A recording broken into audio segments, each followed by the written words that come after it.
ડભોઈ તાલુકામાં ઉનાળુ ડાંગરના પાકને પાણી ન મળવાથી ડાંગરનો પાક નષ્ટ થવાની ભીતિ સેવાઈ રહી છે।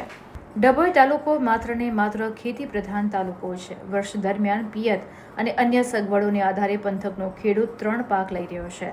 ત્યારે હાલ ઉનાળામાં પિયતની સગવડ ધરાવતા ખેડૂતો ઉનાળામાં પણ ડાંગરનું વાવેતર ખાસ કરીને વઢવાના સિંચાઈ તળાવના કમાન્ડ એરિયામાં આવતા ખેડૂતો દ્વારા કરાય છે। પરંતુ ચાલુ વર્ષે ગુજરાત સરકાર દ્વારા કહેવાયું છે કે રાજ્યના 70% જળાશયોમાં પાણી પૂરતા પ્રમાણમાં નથી। પરિણામે હવે આગામી દિવસોને ધ્યાનમાં લઈને પશુધન અને માનવધનને પીવાના પાણીનું સંકટ ન પડે તે હેતુથી ખેતી માટે પાણી આપવામાં નહીં આવે, જેથી વઢવાણા તળાવમાં 171 ફૂટની જળ સપાટી હોવા છતાં ખેડૂતોને પાણી નથી અપાતું। પીએચ આધારિત ખેતી કરતા ખેડૂતો અન્ય પાકોનું વાવેતર કરે છે, જેથી ખેતી ક્ષેત્રે વપરાતા પાણીનો બચાવ થઈ શકે। એ જ આધારે વઢવાણા સિંચાઈ તળાવ દ્વારા પણ ખેડૂતોને ઉનાળુ ડાંગરની રોપણી નહીં કરવા માટે વિનંતી કરાઈ હતી।